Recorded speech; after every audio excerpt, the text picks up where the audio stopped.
Olá, bem-vindos, bem-vindas a mais um episódio do podcast Bengalas, a sua comunidade de apoio a filhos de pais idosos.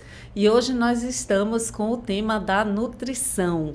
A nutrição contribuindo não só para a melhoria da qualidade de vida dos nossos idosos, como também para ajudar no nosso processo de envelhecimento. E aí nós temos duas convidadas aqui.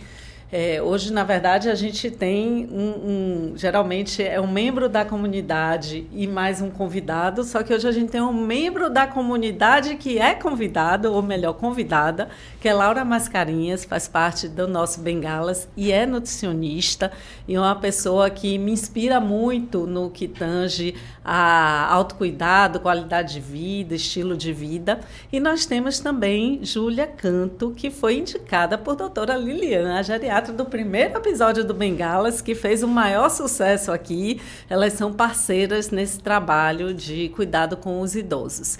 Então, vou passar agora a palavra para que elas possam se apresentar melhor, falar um pouco da sua formação e da sua trajetória. Vamos começar com Júlia. Conte aí, Júlia. É um prazer enorme estar aqui e muito sincronizado, porque atualmente eu sou filha de pais idosos também, mas eu estou ainda no iniciozinho dessa jornada.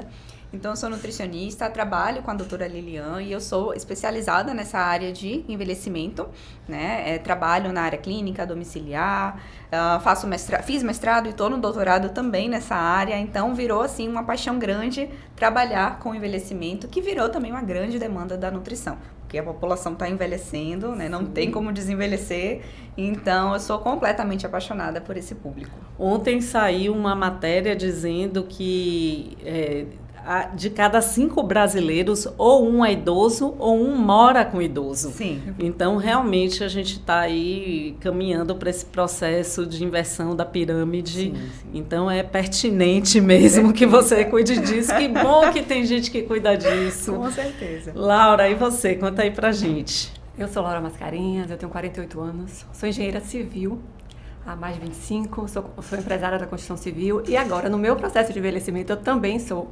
nutricionista, que foi um resgate meu mesmo, de como eu quero esse meu processo de envelhecimento, mostrando também como está esses novos tempos, né, que as pessoas, eu com 48 anos, estou recomeçando e hoje a gente tem essa possibilidade, né, de estar já numa idade, não com 18, quando eu entrei lá na faculdade de engenharia, mas com 48 e com essa possibilidade cada vez mais ativas, produtivas, com projetos e planos, que é essa realidade que a gente vê das pessoas, né, nesse processo de envelhecimento. E como fazer para ter, né, gás para bancar todos esses projetos que nós temos ainda.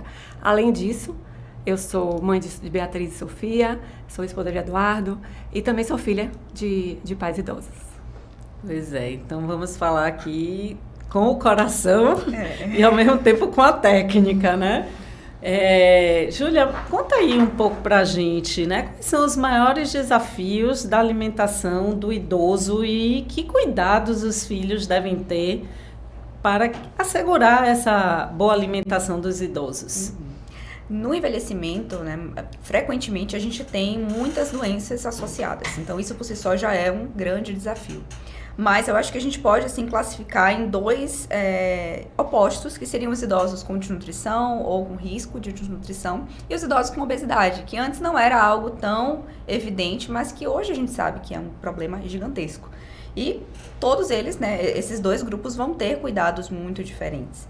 Então, sem dúvida nenhuma, para todos, a gente vai precisar se atentar à proteína, que é um desafio enorme.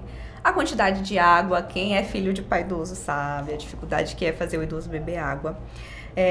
E tem um equilíbrio mesmo na alimentação, sem tantas restrições que muitas vezes os jovens tentam colocar diante de si para emagrecer, porque isso faz mal, isso não faz. Para o idoso, a gente tem que priorizar muito o prazer em se alimentar.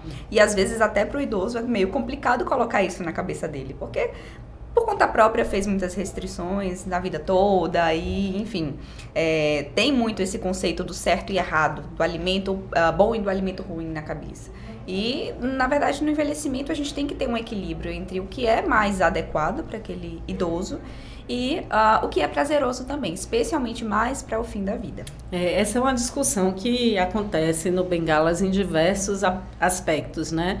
O que é que a gente deixa para que a pessoa tenha um fim de vida prazeroso e o que é que a gente proíbe para preservar ou cuidar dessa pessoa. Eu vou confessar, eu sou particularmente da linha que acho que se você... Meus pais estão acima de 80 já, né? Então eu fico, meu Deus, assim, por mais que eles vivam aí mais 20 anos, né? Eles têm que aproveitar esses 20 anos, mas às vezes eu me sinto meio culpada, meio responsável, porque um é hipertenso, a outra é diabética, aí ao mesmo tempo que eu falo assim, não, tem que curtir, tem que aproveitar, eu viro, minha mãe está comendo muito chocolate, né? O meu pai está comendo uma comida mais salgada. Então, assim, é muito difícil para o filho saber esse equilíbrio. Aí eu te pergunto, dentro do que você falou, como é encontrar essa alimentação que seja saudável e, ao mesmo tempo, permita que eles vivam esse prazer dos últimos anos de vida, ainda que esses últimos anos possam ser 20 anos, né? Mas são os últimos. Tudo conta. É um desafio às vezes, mas na verdade realmente é o equilíbrio, né? Depende muito também do grau de autonomia desse idoso, de quem é o responsável por cuidar da alimentação, por preparar, tudo isso vai influenciar também nesse equilíbrio. Mas a gente tem, né, aquelas regras de ouro da alimentação, no idoso especificamente, procurar consumir fontes de proteína, pelo menos nas principais refeições, frutas, vegetais, alimentos in natura, né? Isso é uma regra de ouro que vale para todas as idades. Mas não é por isso que ele não vai poder comer a comida baiana no sábado ou na sexta, né? Tomar cervejinha no fim de semana, comer um chocolate de vez em quando.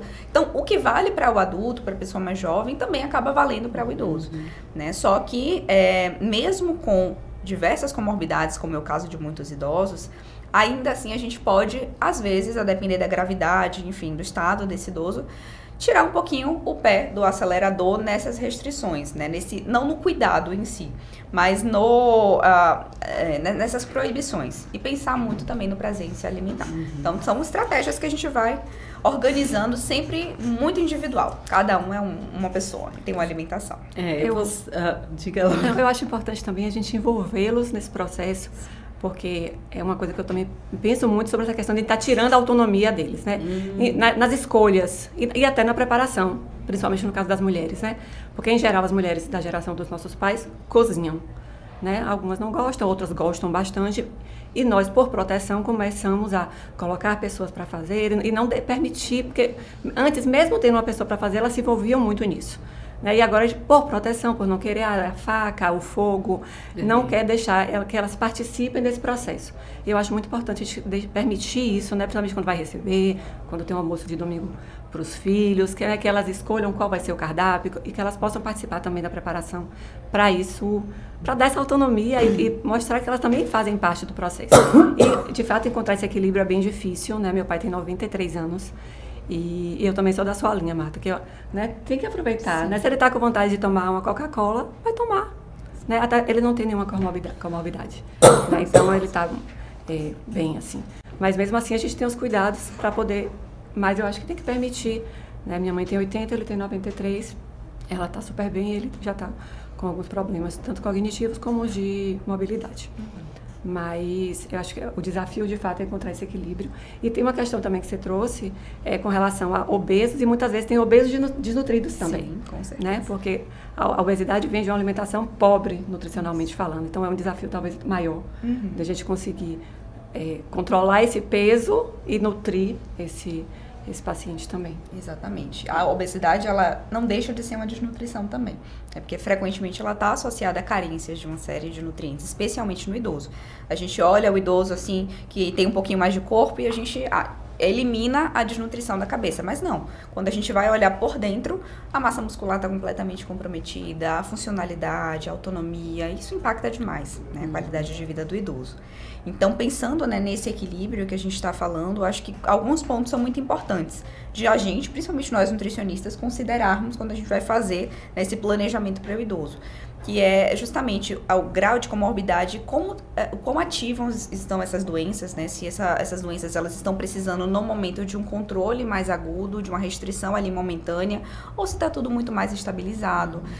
Se esse idoso, ele tá, não digo nem em relação à idade, porque a gente pode morrer amanhã independente da idade, mas o idoso mais jovem, a gente pensa que ele ainda tem muito mais anos pela frente. O idoso na casa dos 90, a gente pensa que, né, são menos anos, então a gente pensa em também trazer mais conforto, mais prazer para esse idoso nessa faixa, nesses idosos octogenários para cima.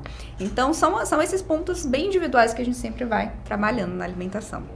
Laura trouxe esse tema da autonomia, né, que ele é importante, desde a autonomia do fazer, do escolher, e no podcast anterior a gente falou muito do desejo, né, de respeitar, somos seres desejantes até morrer, então respeitar esse desejo.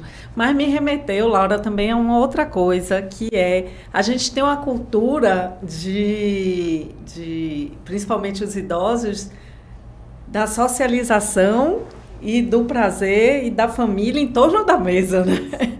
Então, isso acaba estimulando você não aceitar isso, você não se entregar a esse comer, acaba sendo até um afronte, né? Então, os pais da nossa geração agradam muito pela boca. Sim. Vem almoçar aqui, vou fazer a comida que você gosta, como é que não comeu? E aí, isso às vezes dá conflito, porque a gente quer se cuidar. Então, já entrando aí como eu disse, você é uma inspiração para mim em cuidado, né? Uma pessoa que corre, que tem uma alimentação bacana, ela compartilha, né? O café da manhã eu estou comendo meu pão, vendo Laura comer lá o ovo dela com banana, com batata doce, enfim. Como é isso, né? Como é que a gente pode encontrar também uma alimentação, reunir, não perder essa socialização em torno da mesa, mas ter uma alimentação saudável também, né? Sim, a comida é mais do que somente nutrientes, né? Tem toda essa questão afetiva, realmente, social, tudo em torno da mesa, né? A geração dos nossos pais é uma geração que não se preocupava com o que está comendo.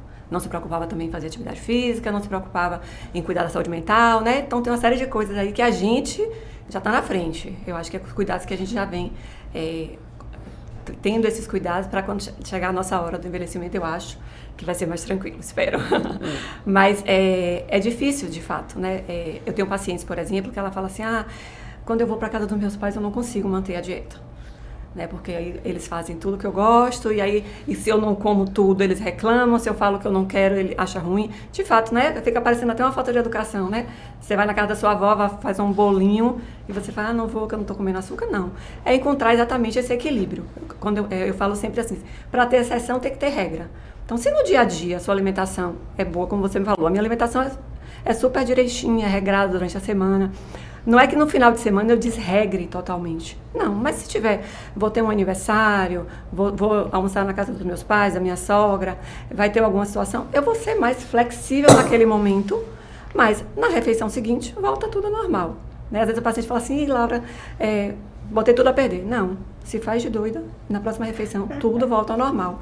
Não tem problema nenhum. Claro que a gente vai comer. Como é que vai chegar, vai ter um caruru e vai tapar aqui na Bahia, a gente não vai comer? Vai. Ou vai comer um acarajé quando a gente for na praia? Vai.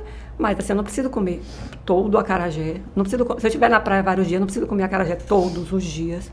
Né? E a gente vai, dessa forma, equilibrando para poder conseguir tanto alcançar nossos objetivos com relação à saúde, ou emagrecimento, ou estético, né? Cada um vai ter os seus objetivos.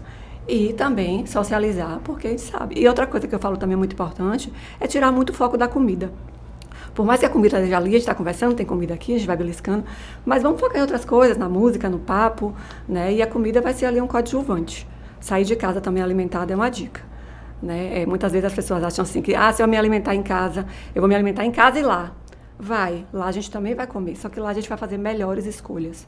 A gente vai escolher aquilo que a gente gosta mais, a gente vai comer menos, porque em geral as comidas que vai ter na festa são comidas mais calóricas, mais gordurosas, mais ricas em açúcares também. Então a gente vai conseguir reduzir aquela quantidade porque já está saciada. E a gente deixa ali um espacinho para aquela coisa, poxa, isso eu gosto muito. Então, isso eu vou comer. Aquilo que eu não gosto tanto, eu não preciso, porque eu não estou com fome.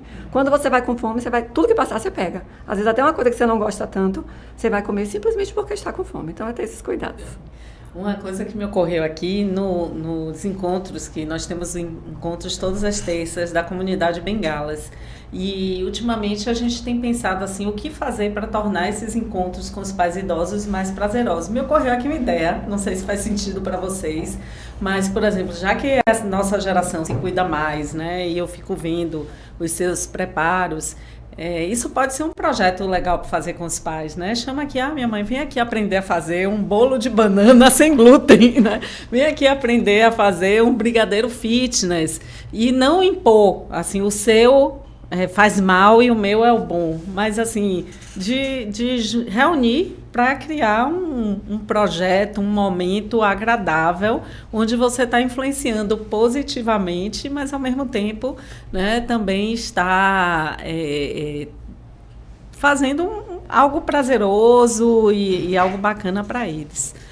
Eu queria voltar agora para esse tema da sarcopenia. Acho que eu fiquei com isso na cabeça porque a doutora Lilian falou tanto. A gente suplementa idoso, isso acontece, porque a nossa geração é cheia de suplemento, né? Cheia de... compra aqueles pozinhos, mistura, bate ali com as frutas. Como é isso para o idoso?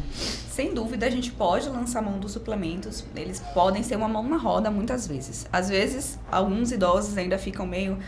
porque a suplementação que tipicamente é associada aos atletas, podem ser aplicadas também ao idoso. E muitos ficam assim, até estranho, isso não é bomba, né? Fica achando uma coisa meio esquisita, mas pode ser perfeitamente aplicável. Porque na sarcopenia você vai ter uma demanda de proteínas maior. Para o idoso, principalmente aquele que já está mais com baixo apetite, já tem uma saciedade muito precoce, come um pouquinho, parece que comeu um churrasco. Vai ser muito difícil para ele conseguir atingir a recomendação de proteína no dia inteiro. Então, suplementação proteica, eu acho que é um carro-chefe assim, no manejo da sarcopenia. Uhum. Claro que os suplementos em geral, principalmente esses que são complementos alimentares, não tem uma forma de uso universal. Você vai incluindo ele naquilo que você vai percebendo que está mais deficiente na alimentação do idoso. Então, no rótulo, às vezes, até vem uma sugestão de dose, mas eu, na minha prescrição, vou inserindo nos momentos mais estratégicos para o idoso, de forma completamente individualizada. Mas, sem dúvida, a suplementação para a sarcopenia e para uma série de outras questões é um grande facilitador. Eu até esqueci de dizer, gente, para quem não sabe o que é sarcopenia, essa perda de massa muscular que é muito comum nos idosos, principalmente os idosos que já estão com sua mobilidade comprometida, né? Então, que não fazem atividade física, não se movimentam, eles vão perdendo músculo e a gente tem que fazer essa suplementação proteica. E fica para mim aqui que é a importância, né? Quando você fala assim, não tem uma regra, não é a gente pegar o nosso que a gente compra naquelas lojas, né, de suplementação e jogar o nosso pozinho lá na comida do idoso, não. É procurar realmente a orientação de um nutricionista e fazer isso de acordo com a necessidade efetiva do idoso, né? Agora, eu tenho refletido muito ultimamente sobre... esse discurso aqui no Bengalas, né? O Bengalas é uma comunidade que ainda é formada por pessoas que têm acesso a isso, né? Tem acesso ao nutricionista, que tem acesso a essa informação. Como é que a gente pode fazer isso chegar nas comunidades mais carentes? Onde é que está essa fonte de informação? Por exemplo, um posto de saúde da rede pública, ele fala de nutrição? Eu não sei, como é isso? Ele fala de nutrição, mas hoje em dia as coisas estão até indo mais para o lado do envelhecimento, porque o foco da nutrição na atenção básica sempre foi muito a gestante, a criança. Hoje a gente fala bastante do idoso também. Mas a informação mais clínica, eu acho que ainda falta um pouquinho. Porque como o objetivo da atenção básica é realmente suprir aquelas necessidades básicas, né, da nutrição, prevenir carências nutricionais, então essas estratégias mais sofisticadas, digamos assim, realmente muitas vezes demora mais para chegar. Mas pensando especificamente aqui na suplementação, num português bem claro, a gente pode fazer uma relação custo-benefício. Muitas vezes, por mais que nem sempre seja o mais adequado, mas muitas vezes o custo-benefício de entrar com uma suplementação pode ser mais interessante do que tentar suprir essa demanda proteica do idoso com carne. Né, que o idoso vai ficar saciado muito rápido, a carne não é um alimento barato, não é acessível para todo mundo e tem muitas opções de suplementação proteica que a gente consegue facilmente inserir, né, na alimentação de um idoso de mais baixa renda numa boa. Sem contar também que tem algumas limitações da própria idade com relação à mastigação, sim, com relação à deglutição. Então, o suplemento termina sendo mais fácil, sim, né, do que conseguir essa quantidade em carne, em frango, para eles. Fora a inapetência também, porque muitos idosos, por tomar muitos medicamentos, altera muito o paladar, o olfato, então eles ficam sem fome, né? E enjoam da comida muito facilmente, não querem aquilo, então ajuda bastante a questão da suplementação, a suprir essa quantidade. Voltando a essa questão da atenção básica, é muito focado no tratamento também de doenças, né? Diabetes, hipertensão, e não na prevenção. Né? Então, seria muito importante que tivesse esse foco na prevenção, para disseminar isso para a população em geral. E, Laura, falando em prevenção, no Bengalas, uma coisa que surgiu da comunidade foi: nós somos essa geração sanduíche, que está espremida entre o cuidado com os pais e o cuidado com filhos, às vezes com netos, com a atuação no mercado de trabalho, com a vida produtiva. E eu ouço, assim, e me preocupa muito ver alguns membros da nossa comunidade, e eu amplio um pouco, né, para amigos dizerem: eu não tenho esse tempo, eu não tenho tempo de fazer uma atividade física, eu não tenho tempo de fazer a minha comida, eu acabo comendo na rua.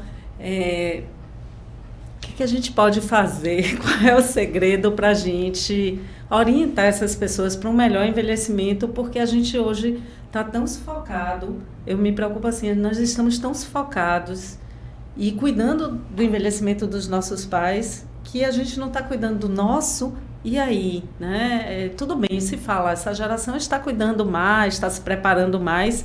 Sim, não, acho que a gente tem mais conhecimento, a gente tem mais consciência, mas a gente tem uma desculpa verdadeira, que é: eu não tenho tempo, eu não dou conta, e eu tenho medo que depois a gente não chegue lá como a gente está dizendo que vai chegar, né? Que a gente chegue igualzinho aos nossos pais. Então, assim, o que você diria, né, para nossos colegas? Você é um membro da comunidade, para nossos amigos. Como que a gente cria esse envelhecimento saudável? Como é que a gente cria tempo e condições para isso? De fato, é um desafio, né? Estamos, de fato, exaustas, cansadas, são muitas demandas, né? Como eu falei, com a minha idade, minhas tias, minha mãe, todo mundo estava desacelerando, pensando em aposentadoria, né? A gente não, a gente está ativa, muitas vezes temos filhos ainda pequenos, porque também começamos mais tarde, né? E temos nossos pais idosos, então são muitas coisas para dar conta, mas a atividade física é prioridade. Né? Então, fica parecendo que a gente precisa de um dia inteiro para fazer atividade física. Não, é 40 minutos, 50, 1 hora por dia ali para você se organizar e fazer. Eu faço antes do dia começar. Foi a minha fórmula. Porque eu tentei começar de noite, aí eu faltava muito. Um dia, não, hoje eu estou cansada, hoje eu tenho uma reunião, hoje vai ter um aniversário, hoje... Tinha muitas desculpas verdadeiras, né? Tinha muitos concorrentes para esse horário. Agora eu só acordar. A única desculpa que eu preciso agora é acordar. Sou eu comigo mesma. Então, eu coloquei para esse horário. Minhas filhas eram menores, já estavam dormindo. Eu não me sentia culpada também em chegar em casa do trabalho, me arrumar e sair para academia, porque também me culpava isso. Sim, porque era o momento de eu ter que ficar com elas. Esse horário elas estão dormindo.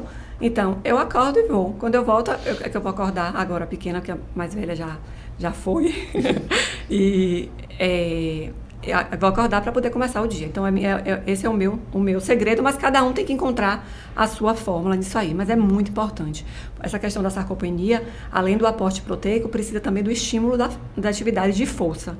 Não só a caminhada, né? A gente precisa fazer uma atividade resistida para poder ajudar a formar esses músculos, para poder evitar a sarcopenia e também as osteoporoses, né? A osteopenia, que agora também vem até junto a demência, né? Estão falando sim.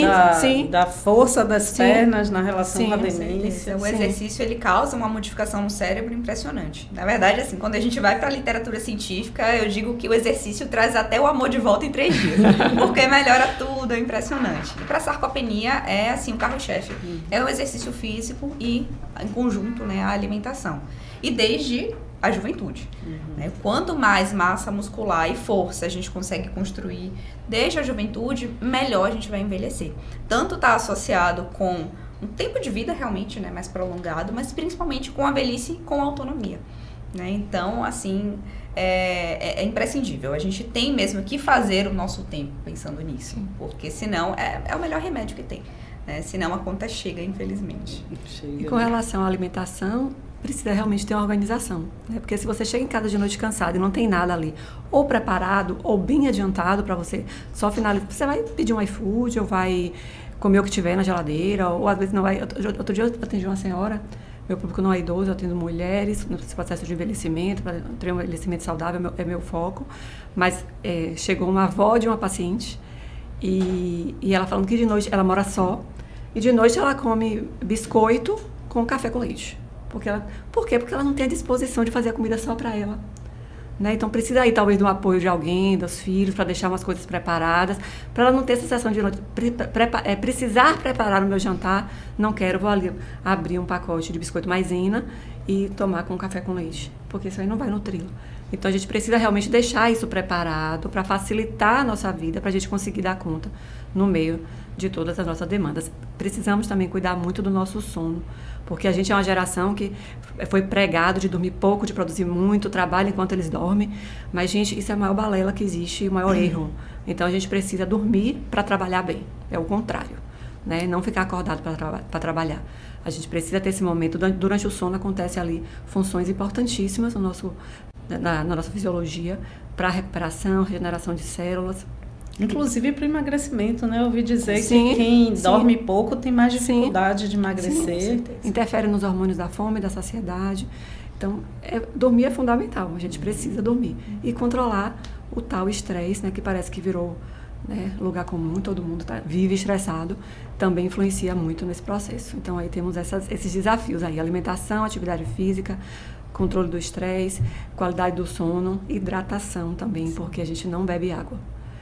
E agora, com essa questão do aquecimento global, das ondas de calor, eu até compartilhei no grupo do Bengalas que nós temos 2 pessoas no Bengalas que são de Belo Horizonte, que aumentou em 40% as internações de idosos por conta da onda de calor em Belo Horizonte. Então, agora mais do que nunca, né, gente? A hidratação. Com certeza. A gente acha que bebe, mas se você for medir, né? Ah, não, você bebe água, bebo. Quanto você bebe? A pessoa não tem noção, mas se for medir, é muito pouca água que a gente bebe. A gente precisa ficar muito atenta a isso. Hidratação para idoso e para o envelhecimento é só a água mesmo? Onde é que entra aí? Suco, água de coco, chás? O que é que vocês dizem sobre isso? Pode incluir na contagem, pode incluir outros líquidos. Agora, a prioridade sempre é a água. Eu sempre digo, para o idoso, ele multiplicar o peso dele por 35 ml e aí ele vai saber, né, mais ou menos quanto de líquidos ele tem que tomar no dia. Que pelo menos 70% aí seja de água, o que é uma grande dificuldade, né? A gente sabe que é muito mais fácil para o idoso tomar uma água de coco, um suco, e nem isso, às vezes. Mas, para facilitar, né, a gente pode incluir esses outros líquidos nessa contagem. Então, como você falou, né, a gente acha que bebe, mas não bebe. A gente vai bicando a água ao longo do dia. O idoso faz muito isso. Então, a recomendação deixe uma garrafa na geladeira ou 2 com o quanto de água você tem que beber no dia. E aí, sim, você vai tomando e vai tendo a noção real se você está próximo ou não de atingir essa recomendação. E na maioria das vezes não está. E agora, né, nesse verão aí, a atenção tem que ser realmente triplicada, porque o risco é muito severo. Para o idoso desidratar é daqui para ali. Ainda mais com essas comidas de rua, nesse calor, para pegar uma infecção, uma diarreia que agrava essa desidratação, é risco de vida mesmo. Então a gente tem que se cuidar bastante. E como as coisas, né, o corpo é perfeito e também quando dá problema, né? Tá tudo tão interligado. Eu acompanhei, por exemplo, minha avó, ela morreu com 94 anos e ela foi muito bem saudável até os 92. E o que destruiu minha avó foi problemas renais. E eu não sabia, né? Porque ela entrava em demência por conta dos rins. Então, a gente às vezes pensa que a água é só a questão, a hidratação pela hidratação, mas olha como vai influenciando em tantas coisas, né? De repente você não bebeu água, aí você tem uma infecção urinária, tem problema renal que também está associado à hipertensão, aí daqui a pouco você faz uma demência por conta disso. Então, gente, isso aqui, ó... É vida mesmo, né? Vida. Não é à toa que 70% do corpo é água, né? E acessível. Pelo menos, quer dizer, acessível. Eu estou falando assim, pensando de novo no nosso público, porque sempre me vem assim, meu Deus, eu estou falando com uma população muito privilegiada, né? E ao mesmo tempo, eu estou sempre atenta a essa população que que não tem esse acesso, às vezes está num lugar que não tem saneamento, não tem água potável.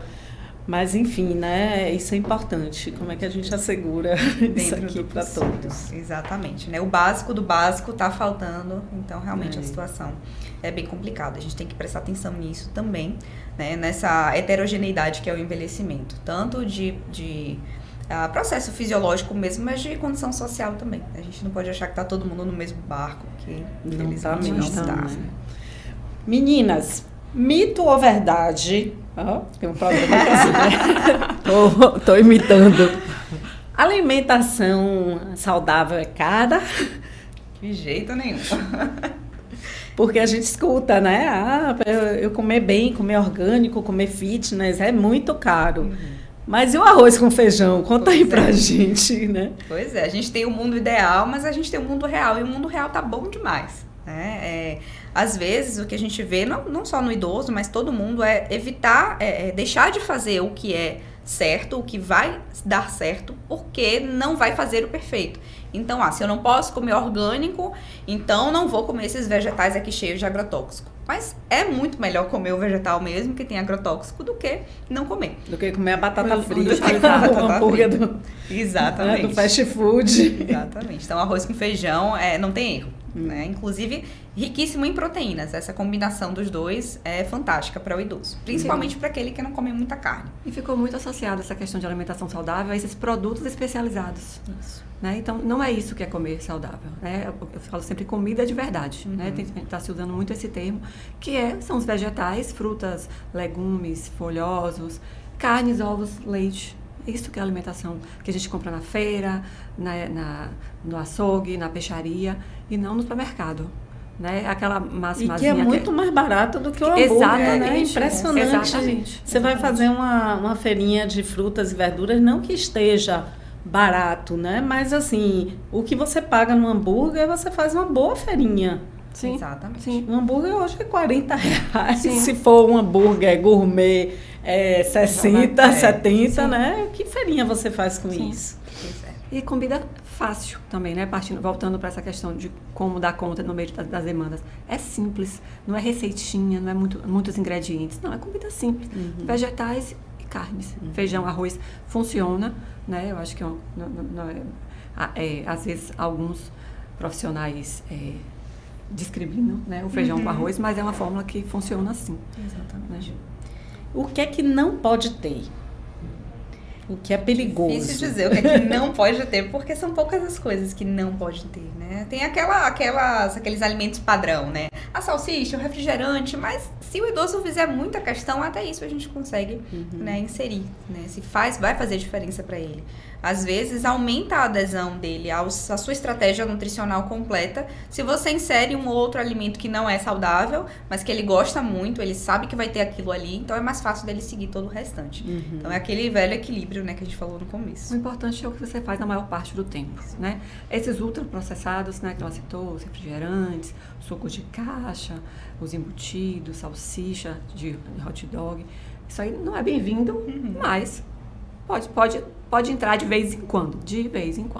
Não pode ser a base da alimentação. Você está comendo macarrão com salsicha, como se essa salsicha substituísse uma proteína. Sim. Isso aqui não pode. Mas não existe nenhum alimento que é totalmente proibido, nem nenhum outro que é o salvador da pátria. Por exemplo, tem que comer isso. Não existe. É uma individualidade e esse contexto alimentar que importa.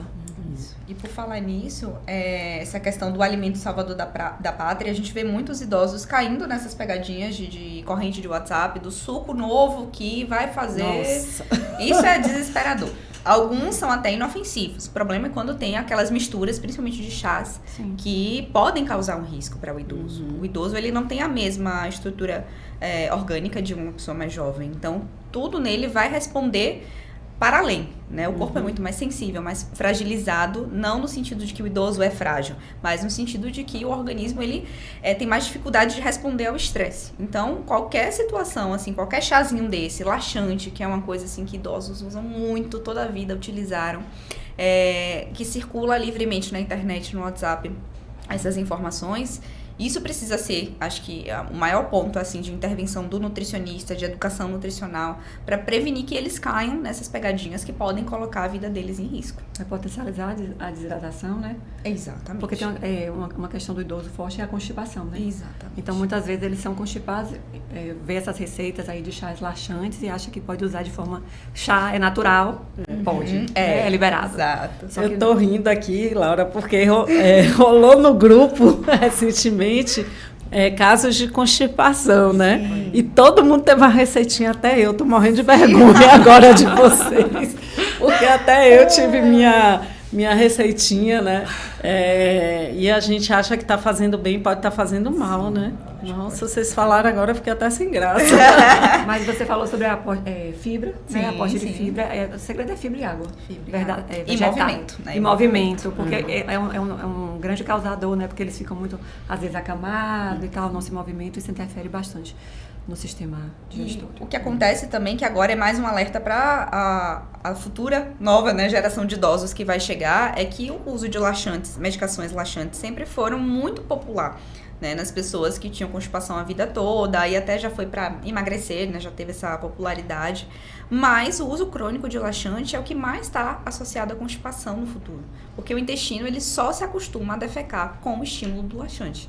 Então, quando um idoso ele tem constipação, primeira coisa que você pergunta é: usou laxante e por quanto tempo? Foi habitual na sua vida? Porque é um risco enorme, né, de no futuro ter consequências que chega até a um ponto de a nutrição não conseguir resolver.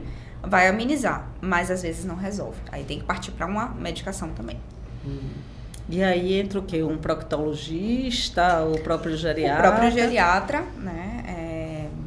Dependendo da gravidade, talvez tenha que ser um médico especializado, mas o próprio geriatra consegue, né, fazer essa organização mesmo da vida do paciente. Então, a orientação para o filho de pai idoso que está nos assistindo agora, em casos de constipação, procurar um nutricionista. Nutricionista, se não resolver só a alimentação isolado, o nutricionista com o geriatra, né, para alinhar aí as estratégias. E como é? Diga. Não, eles têm a microbiota também muito desregulada pelos medicamentos, né? É verdade. Muitos medicamentos, tem muitos desconfortos, então tudo isso agrava. Como ela falou, né? No idoso tudo é potencializado, então realmente precisa desse cuidado.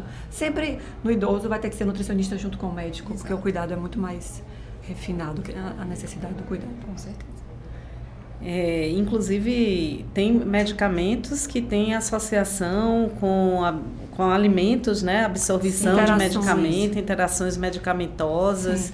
E aí, horário de medicamentos relacionados ao horário de alimentação.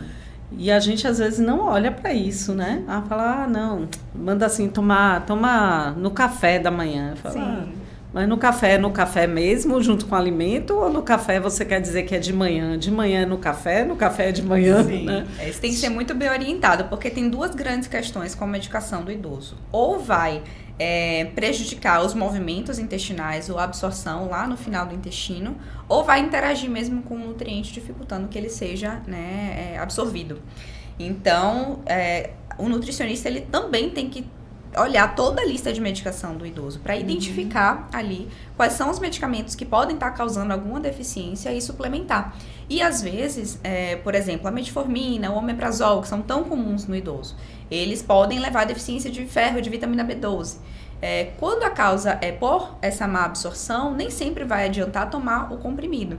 Ou sublingual, que o nutricionista pode prescrever, ou tem que ser intramuscular, injeção, e aí é só com o médico. Então, até isso a gente tem que observar, né? Quem trabalha com idoso tem que ter um olhar, assim, com uma lupa gigantesca, porque é muito detalhe que na nutrição, às vezes, a gente, né, convencional, a gente não aprende, mas quando a gente trabalha com idoso, tem que ter um olhar ampliado e saber trabalhar com outros profissionais da saúde também.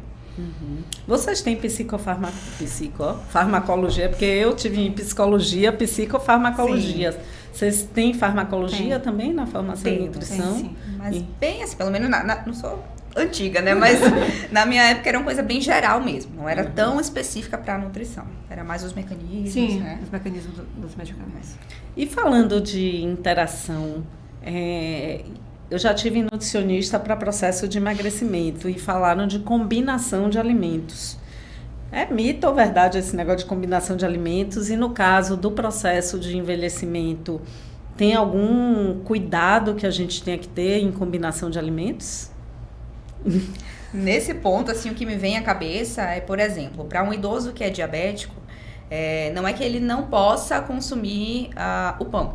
É porque esse pão sozinho, ele vai ter uma curva de absorção de glicose altíssima. Já esse pão associado a uma proteína, a uma fibra, é como se a glicose ela fosse absorvida muito mais lentamente. Então, o que me vem à cabeça nesse sentido é uma combinação que vai favorecer tanto a absorção do nutriente quanto essa organização do metabolismo e da absorção mesmo. Então, é o que eu imagino que seja. Eu também não pensei em outra coisa com relação a alimentos que não podem ser combinados juntos. Só a orientação, não só para idoso, mas é importante sempre estar associado a uma fonte de carboidrato, principalmente os refinados, uma fonte proteica ou de fibra que vai ajudar na redução da velocidade aí do aumento da curva glicêmica. Ou ainda os alimentos fonte de ferro, que a anemia é muito prevalente no idoso. Então é importante associar com uma fonte de vitamina C também para melhorar a absorção. Agora, o ferro com uma grande quantidade de cálcio, aí já pode atrapalhar um pouquinho mais. Então talvez seja, né, nesse sentido. Eu fico ouvindo vocês falarem, né, e na posição assim, eu me considero, como eu falo, até bem informada, mas de qualquer forma sou leiga, né? A gente não olha essas coisas, né? Qual é a melhor forma? E principalmente assim, um filho de pai idoso que está ali no dia a dia, ele não tem esse conhecimento, né? E se ele não tem ali a presença de um nutricionista, que cuidados ele tem que ter? E muitos hoje vão para a internet, mas a internet nem sempre as fontes são confiáveis, né? Que cuidados mínimos um filho de pai idoso tem que ter com seus pais, orientando uma cozinheira, um cuidador? O que vocês dizem para esse leigo? Seguir aquelas recomendações que são padrão ouro, né? Então, priorizar os alimentos, a comida de verdade. Né? Colocar a fonte de proteína, pelo menos nas principais refeições, evitar alimentos que sejam muito fritos, carboidratos muito refinados, aquela recomendação, né, que todo mundo sabe que é bom, vale para o idoso também. Para o idoso eu acho que a maior preocupação mesmo, assim, diferencial é a água, que aí a gente precisa, né, usar aquelas estratégias que a gente conversou antes, e a proteína, que precisa ser um pouco a mais, né? Precisa ter esse cuidado mais, esse olhar mais voltado para a proteína. Nas 3 principais refeições, mas pode inserir nos lanches também, né? E orientar a forma de preparo que é mais saudável. Então, os assados, os grelhados com pouca gordura, nada muito frito, nada com muito açúcar, né? Essas coisas que a gente já sabe que é bom, isso funciona para o idoso também. E o cuidado também com a higiene alimentar, né? Segurança, porque no idoso uma infecção intestinal pode ser grave, né? É diferente, a gente se recupera mais rápido, mas para o idoso é uma situação que precisa ter um cuidado maior. Então, ter bastante cuidado com relação a isso. Isso. E um ponto super importante também, que as pessoas acham que na hora de higienizar os alimentos, pode botar ou vinagre, ou bicarbonato, ou limão. Isso não limpa, isso não higieniza. Tem que ser o hipoclorito de sódio mesmo. Aqui boa, água sanitária, ou o próprio produto, né, próprio para isso específico, que já tem a orientação de diluição. Se não tiver, 1 litro de água para 1 colher de sopa de água sanitária para higienizar as frutas, as verduras, né, e depois lavar bem para tirar o excesso do produto. É isso que de fato esteriliza. Vinagre, água corrente, limão, bicarbonato, isso não resolve. Olha, isso é importante, né? Porque acho que aí sim, por exemplo, é um tipo de orientação que o filho de pai idoso pode dar, porque muitas vezes, infelizmente, esse cuidado está delegado a uma pessoa que é ignorante, que é desinformada, né? E é o nosso papel orientar, né? E a gente às vezes não faz isso, A gente às vezes delarga, não delega, né? Entrega lá, não, botei uma cozinheira, botei um cuidador e pronto, né? Tá cuidado, fiz minha parte. E às vezes a gente tem que ir além, né? E esse além é uma coisa que a gente sempre vê aqui que é interessante, é cada cuidado preventivo desse que a gente faz é também um alívio para a gente, porque um ponto forte, né, que fez surgir o Bengalas é como é que a gente alivia essa fase tão pesada da nossa vida, né? E se a gente fala assim, não vou me meter nisso, amanhã vai ser pior, porque amanhã quando vier uma diarreia, uma desidratação, um internamento, né? Quem vai dar conta disso? Somos nós. Então, gente, assim, são pequenas ações preventivas. Essa eu acho que foi uma dica de ouro, né? Da gente dar essas orientações para essa pessoa que está lá no dia a dia, para que essa pessoa cuide, porque ela não sabe. A gente aqui não sabe direito, quanto mais essas pessoas que não têm uma base educacional, não têm uma formação mais elaborada, com mais conhecimento, né? Laura, voltando aí ao processo de envelhecimento, você falou que seu foco são mulheres, né, nesse processo do envelhecimento. Mulheres 40 a mais, né, que estão começando o climatério, menopausa, já começa com as oscilações de hormônio aí, que a gente precisa ter um cuidado ainda maior, né, para evitar a perda de massa magra, para poder exatamente nos preparar para um envelhecimento autônomo e saudável e ativa, porque nós estamos assim, né? Então precisamos que o nosso corpo e a nossa saúde sustente todos os nossos planos e projetos que temos aí até 120 que a gente esse vai. É outro ponto. Então, você falando agora de viver 120, essa semana eu estava ouvindo, falando na possibilidade de 150 anos, então temos que estar preparados para isso aí. Aquele Yuval Harari, que escreveu Homo Deus, né? Ele diz que a pessoa que vai viver 150 anos já está entre nós. Sim. Então, tem isso.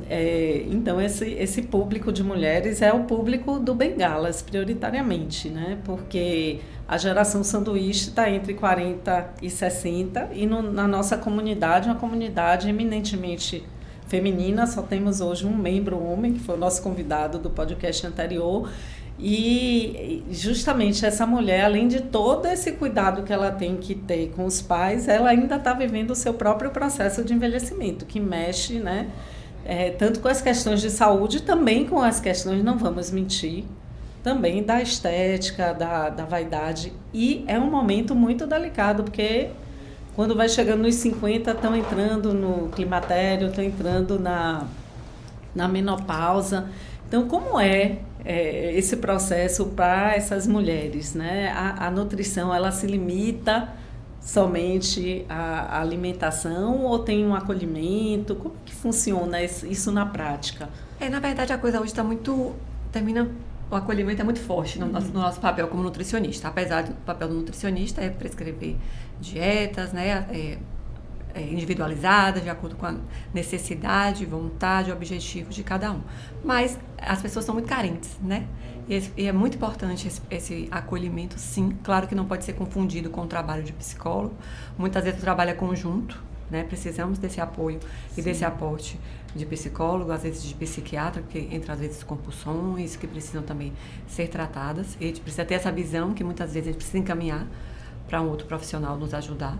Mas as mulheres, quando chegam nessa faixa etária, precisam talvez de um pouquinho mais do que somente ser saudável, né? Precisa de uma alimentação um pouco mais estratégica, voltada para alguns cuidados, avaliar a questão de deficiências mesmo. Tem muitas coisas hoje que podem nos ajudar a ter esse processo de forma mais leve, né? Mas, porque é um momento difícil da mulher, que a mulher enfrenta essa questão da menopausa. São muitas oscilações de hormônio que precisa desse aporte para a gente não...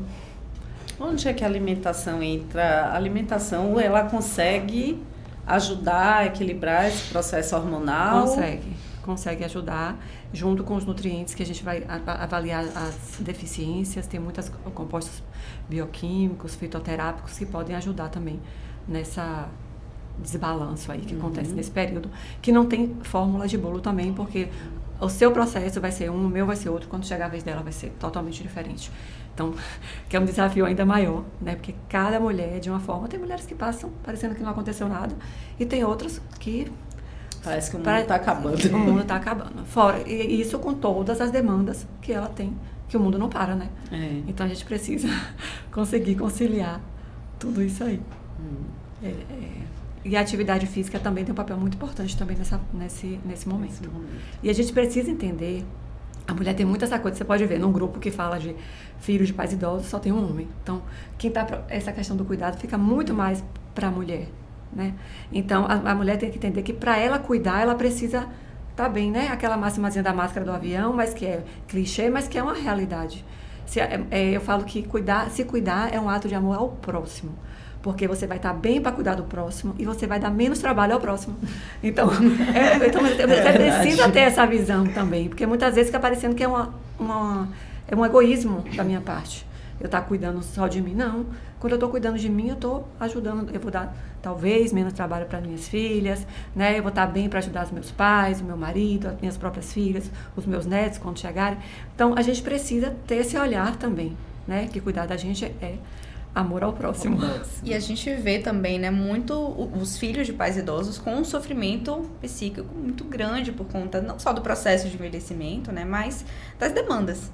E, enfim, aquela frase também, né, quem é que está cuidando do cuidador? Sim. Isso é muito importante. Se a gente não se cuidar, uma hora o negócio quebra. A gente não consegue cuidar nem da gente nem do outro. Então, é muito importante esse recado. Esse filho é provavelmente quem chega levando o idoso até você, né? O caminho geralmente é através do filho. Qual é a queixa que vem? O que é que eles trazem? O que é que eles falam para você? Tem muito a sarcopenia, né? Acho que é assim, o carro-chefe, mas a inapetência, né? A perda de peso involuntária que começou a acontecer assim nos últimos meses e não se sabe por quê, ou o idoso está mais prostrado, ou então situações mais pontuais, tipo um episódio de diarreia, um retorno de uma hospitalização, tudo isso cada um vai requerer um cuidado especial. Mas acho que as principais queixas é perda de peso involuntária, inapetência e quedas. Quedas são um risco gigantesco para o idoso e a nutrição precisa. Eu ia perguntar isso, o que é que a nutricionista tem que ver, tem a ver com a queda, né? A própria, além do básico, né, que é a massa muscular, a força e a saúde óssea, a hidratação está muito associada com o risco de quedas. Hidratação não somente de água, mas é importante verificar os níveis de sódio no exame de sangue, né, dos eletrólitos como um todo. Quando o sódio está muito baixo, aí dá aquele processo de fazer uma demência, mas também de fazer, né, uma tontura, um desequilíbrio, uma prostração, e pode levar a uma queda. E queda no idoso a gente sabe como não é brincadeira mesmo.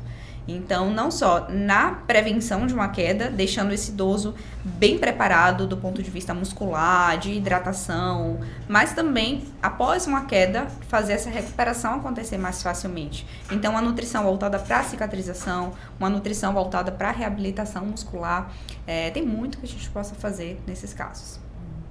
Bacana. Gente, nosso tempo, infelizmente, está acabando. Tá uma delícia a conversa. Eu estou aprendendo muito. Eu acho que nossa comunidade também.